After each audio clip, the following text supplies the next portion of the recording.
আমাদের মা তিনবারের প্রধানমন্ত্রী দেশনেত্রী বেগম খালেদা জিয়া অসুস্থ অবস্থায় লন্ডন চিকিৎসাধীন আছেন। আপনারা আমার মার জন্য দোয়া করবেন এবং আমাদের ভারপ্রাপ্ত চেয়ারম্যান জনাব তারেক রহমান শিগগিরই বাংলাদেশে আসবে, ইনশাল্লাহ এই দেশের প্রধানমন্ত্রী হবে। আমি এই এলাকার 20 বছর কমিশনার ছিলাম। এখানে এখানে দেখেন এই যে জাহাজ বিরত নৌকায় আসতো, এখানে নৌকা বেচত। আজকে আমাদের মা তিনবারের প্রধানমন্ত্রী দেশনেত্রী বেগম খালেদা জিয়ার নেতৃত্বে আমাদের এই model high school and college আমাদের ম্যাডাম 10 কোটি টাকা দিয়েছে। এখানে এই কলেজ আজকে তৈরি হয়েছে। পুরা ঢাকা সিটির থেকে আইসা এখানে বাচ্চারা ভর্তি হয়, সুন্দর সুন্দর বাচ্চা এখান থেকে বাইরে হয়ে যায়। এবং এই যে মাঠ, এই দেলার হোসেন খেলার মাঠ আমার আব্বার নামে। আজকে আমাদের বিএনপি সরকার সবসময় উন্নয়নের পক্ষে, উন্নয়ন ছাড়া কিছু বুঝে না আমাদের বিএনপির।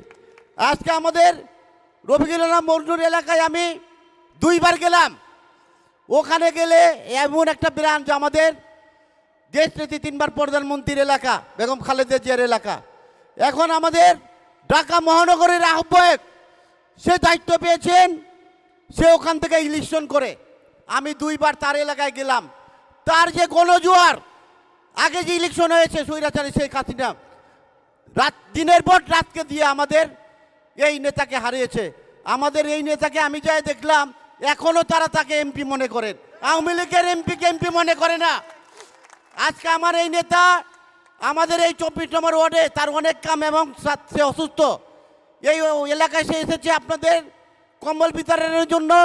আমি আমার এই এলাকার পক্ষ থেকে আমি এই আহ্বায়ক আমাদের সভাপতি ঢাকা মহানগরের রফিকুল আলম মজনুকে আপনাদের পক্ষ থেকে, আমার পক্ষ থেকে, আমাদের বিএনপি নেতা পক্ষ থেকে আন্তরিক মোবারকবাদ ধন্যবাদ জানাই। আজকে আমরা 17টি বছর এই এলাকায় আসছি, 10-15 মিনিট মিটিং করছি, গাড়ি রেডি রাখছি, কিভাবে দৌড়া যাই দিব, চতুর্দিকে পুলিশ ঘেরাও করতো। আজকে আমরা যাদের নিয়ে আমি এই এলাকার আন্দোলনের প্রধান ছিলাম, আমি আমার এই বিএনপির নেতাকর্মী এখানে আছে অনেক, তাদের নিয়ে আমি ফজরের সময় তাদের গমিতে উঠাইতাম। 28 তারিখের হরতাল 29 তারিখে সবাইকে নিয়ে করি এবং আমি এখানে যারা আছেন সবাইকে আমি আন্দোলনে পেয়েছি। ফজরের নামাজ পড়ে আমি উঠাইতাম, 100 জন হোক, 50 জন, 200 জন হোক, এই রাসেল সহ, সুইট সহ, আমিন সহ, সেন্টু সহ, বাবলু সহ, একব সহ আমি সবাইকে নিয়ে এই এলাকায় মিছিল করেছি। এই এলাকায় আমার বিএনপির নেতাকর্মীরা এবং নেতাকর্মীরা আত্মীয় স্বজন ভাই যারা আছে তারাও এলাকায় ঘরে থাকতে পারে নাই, আমাদেরকে বাইরে থাকতে হয়েছে। আমাদের এমন কোনো নেতার নামে মামলা নাই যে না মামলা না আছে, 50-100।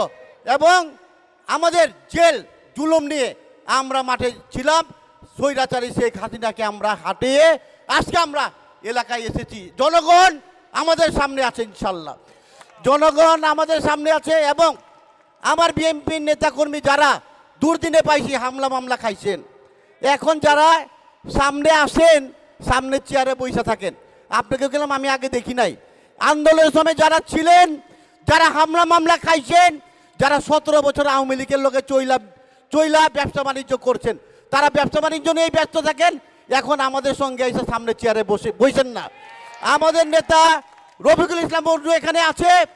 আপনারা কমিটি হচ্ছে আমাদের থানায় থানায়, ওয়ার্ডে ওয়ার্ডে নতুন কমিটি হবে। তো আমাদের মজনু সব জানে কে আন্দোলন করছে, কে করে নাই, কে ঘরে বৈশা ছিল, কে অসুস্থ ছিল, কে বিদেশে ছিল, সবাই জানে। ইনশাল্লাহ যারা আমার সাথে এই লালবাগ এই এলাকায় আপনারা আন্দোলন করেছেন, আপনিই ভালো জায়গায় থাকবেন। যারা আসেন নাই, যারা 17 বছর আসেন নাই, তারা ওই জায়গায় থাকবেন। সামনে চেয়ার আইসা এখন বসেন, কোনো লাভ নাই। কিন্তু যারা কমিটিতে আসবে, যারা হরতাল পালন করেছেন, মিছিল মিটিংয়ে ছিলেন, তারাই ইনশাল্লাহ ক্ষমতায় আসবে। তা আমার নেতা অসুস্থ এখানে আসছে, তো আমি আর বেশি কিছু বলতে চাই না। আজকে কম্বল আপনারা এখানে 2500 কম্বল আছে, আমি কাট বাড়ছি 2000, আরও 500 কম্বল বেশি আছে। আপনারা কেউ হুড়াহুড়ি করবেন না, সবাই কম্বল পাবে। যার কাছে স্লিপ আছে না আসলে তার বাসায় নিয়ে কম্বল দেওয়া হবে, আমার কাছে লিস্টে আছে। কেউ উড়াউড়ি করবেন না, সবাই কম্বল পাবেন। আপনারা এখানে কষ্ট করে আসছেন, আপনাকে আমি ধন্যবাদ জানাই আপনাদেরকে।